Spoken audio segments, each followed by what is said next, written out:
Merhabalar, Ekotoks tercih yayınımıza hoş geldiniz. Bugün çok değerli hocamız, Meslek Yüksekokulu Müdürümüz Emre hocamızla birlikteyiz. Hoş geldiniz hocam, nasılsınız, iyi misiniz? İyiyim, çok teşekkür ederim. Sağ olun. Sizler de iyisiniz umarım. İyiyim ben de, teşekkür ederim. İlk sorumuza başlamak istiyorum hocam, sizi çok tutmayacağım. Gençlerin son yıllarda meslek yüksekokullarına karşı bilgisi olduğunu görüyoruz. Sizce bunun sebepleri neler olabilir? Mesleki eğitimin önemi ülkemizde ve tüm dünyada artıyor. Artık gençler de bunun farkında. Dolayısıyla bu mesleki pratikleri kazanabileceği bir eğitim modelini öğrencilerin tercih ettiğini görüyoruz. Ve bunun sonucunda da meslek yüksekokulumuza olan talep her geçen yıl daha da artıyor. Hocam İzmir Ekonomi Üniversitesi Meslek Yüksekokulu olarak sizi diğer eğitim kurumlarından ayıran farklılıklar, ayrıcalıklar neler olabilir? Öncelikle biz kendimizi bir aile olarak görüyoruz. Bu bizim en önemli öne çıkan özelliklerimizden bir tanesi. Öğrenci İzmir Ekonomi Üniversitesi Meslek Yüksekokulu'nu kazandıktan sonra ben ya da diğer akademisyen hoca arkadaşlarım öğrencilerimizi arıyoruz ve onlara bir hoş geldin diyoruz. Bir ihtiyaçları olup olmadığını soruyoruz ve o noktadan sonra aslında onlar bizim ailemizin bir parçası haline geliyorlar. İlerleyen süreçlerde sadece derslerde değil, ders dışı ihtiyaçlarında, sorunlarında sürekli onların yanında oluyoruz ve onlara bir destek sunmaya çalışıyoruz.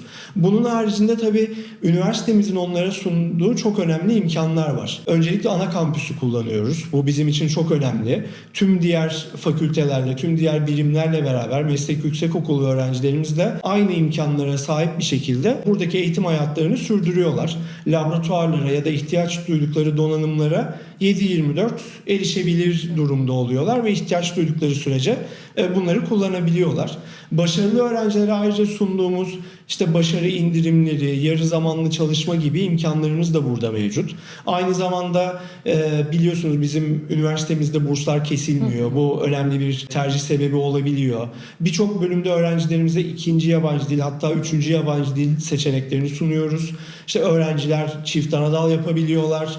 Bunun haricinde tüm bölümlerimizde çok güçlü işbirliklerimiz var. İsteğe bağlı hazırlık eğitimimiz, işte Erasmus Plus fırsatları, program birincilerimize sunduğumuz LGS bursları gibi bizi çok güçlü kılan özellikler var. Peki hocam, Türkiye genelindeki meslek yüksekokullarındaki başarı sıralamanız nasıl? Yükseköğretim Kurumu'nun yayınladığı verilere baktığımızda aslında oldukça iyi bir noktada olduğumuzu görüyoruz. Devlet ve vakıf üniversitelerindeki ücretsiz ve burslu kontenjanlara baktığımızda bölümlerimizin yarısında birinci olduğumuzu görüyoruz. Diğer kalan yarısında da ilk 3 içerisindeyiz. Vakıf üniversiteleri arasındaki ücretli ve indirimli kontenjanlara baktığımızda da yine bölümlerimizin 3'te 2'sinde birinci olduğumuzu görüyoruz. Kalan kısmında da yine ilk 3 içinde olduğumuzu görüyoruz. Aslında kontenjanlarımızı doldurmuyoruz. Aynı zamanda kontenjanlarımızı başarılı öğrencilerle dolduruyoruz ve bundan büyük mutluluk duyuyoruz. Meslek yüksekokulunda eğitim almanın avantajları neler olabilir? Meslek yüksekokullarının avantajı aslında adından da anlaşılabileceği gibi meslek odaklı bir eğitim vermeleri. Biz de burada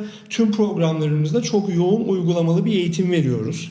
Özellikle diğer üniversitelerle kıyasladığımızda uygulama saatlerimizin çok yoğun olduğunu görüyoruz. Bu neyi getiriyor? Aslında öğrencilerin mesleki pratikleri iyi bir şekilde öğrenmelerini ve daha sonrasında buradan mezun olduktan sonra iş dünyasına hazır olmalarını getiriyor ve daha sonrasında da tabii bunun avantajını ileride yaşıyorlar. Gelecekte karşılaşabilecekleri iş dünyasındaki farklı senaryolara karşı aslında hazır oluyorlar. İş dünyası demişken hocam, meslek yüksekokullarında akademik kadro, mesleki eğitim, seçmeli derslerin yanı sıra sektör işbirlikleri de bir o kadar önemli. Eğitim dönemi boyunca bu konuyla ilgili ne gibi adımlar atıyorsunuz? Meslek yüksekokulumuzda bizim alanında uzman geniş bir eğitim kadromuz var. Bunların önemli bir kısmı tam zamanlı akademik elemanlarımızdan oluşuyor, hocalarımızdan oluşuyor. Bunun yanı sıra sektörden gelen ve yarı zamanlı öğretim elemanı olarak görev yapan alanında uzman 70'e yakın öğretim elemanımız bulunuyor. Aslında bu kişilerin tamamı sektörde önemli konumlarda, önemli pozisyonlarda çalışan, alanlarında uzman ve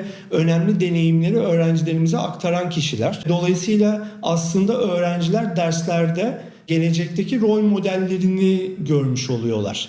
O kişileri örnek alıyorlar. O kişiler iş dünyasında neler yaşadıklarıyla alakalı öğrencilere çeşitli bilgiler aktarıyorlar. Dolayısıyla bunun önemli bir avantajını biz bölümlerimizde yaşıyoruz. Ders içeriklerine baktığımızda aslında tüm bölümlerimizde gerekli mesleki pratikleri öğrencilerimize kazandıracak müfredatları zaten uyguluyoruz. Ama bu mesleki içerikler haricinde bizim öğrencilerimize kazandırmayı amaçladığımız farklı yetkinlikler de var. Bu yetkinlikleri kazandırmak için de çeşitli özellikle seçmeli dersler sunuyoruz. Mesela bunlar neler olabilir? İşte girişimcilik, sunum teknikleri, toplumsal cinsiyet, yaratıcı yazarlık, düşük kodlu programlama, çeşitli yapay zeka uygulamaları, işaret dili gibi aslında çok özellikli derslerle de öğrencilerimize farklı yetkinlikleri kazandırmayı hedefliyoruz. Sektör işbirliklerine gelecek olursak tabii ki de bizim için bir meslek yüksekokulu olarak sektör işbirlikleri vazgeçilmez bir unsur. Burada en büyük desteği tabii ki de kurucumuz olan İzmir Ticaret Odası'ndan görüyoruz. Hem meslek komiteleriyle hem ticaret odamızın çeşitli birimleriyle zaten yıl boyunca süren yoğun bir işbirliğimiz oluyor. Bunun haricinde farklı kurumlarla da daha çok proje odaklı işbirlikleri yapıyoruz. Bu projelerin sonucunda işte öğrencilerimize çeşitli staj imkanları, iş imkanları yaratıyoruz. Düzenlemiş olduğumuz etkinlikler yine meslek yüksekokulumuzun öne çıkan özelliklerinden bir tanesi. İşte Unigraph, Bir Dünya İş, Bir Tasarım MYO, Turizm Günleri, Gameathon gibi aslında bizim artık markalaşmış ve 9.sunu 10.sunu düzenlediğimiz artık etkinliklerimiz var. Bu etkinliklerde biz Türkiye'den ve dünyadan gerçekten alanında önemli isimleri üniversitemizde ağırlıyoruz. Ayrıca Çıraklar Ustalara Soruyor etkinliklerimiz kapsamında da sektördeki uzman konukları derslerimizde ağırlıyoruz. Bugüne kadar 500'ün üzerinde konuğu bu etkinlikler kapsamında derslerimizde ağırladık. Aslında hocam sektörden akademisyenlerin olması sektör işbirliklerini de getiriyor. Doğru mu anladım? Evet, doğru. Yani bizim olmazsa olmazımız diyebiliriz. Biliyorsunuz hocam tercih dönemindeyiz. Bir sürü aday öğrencimiz var. Tercihte bulunacak öğrencilerin ailelerine ve onlara ne tavsiyelerde bulunmak istersiniz? Burada dikkat edilmesi gereken birkaç tane önemli husus olduğunu düşünüyorum. Yapılacak tercih aslında adayın geleceğini şekillendirecek bir tercih olacak. Dolayısıyla burada adayların ilgi alanlarını gözeterek bir tercih yapmalarının önemli olduğunu düşünüyorum. Bir diğer husus seçilen bölümün sunduğu iş olanakları. Maalesef günümüzde pek çok üniversite mezununun hayalindeki işi bulamadığını gözlemliyoruz.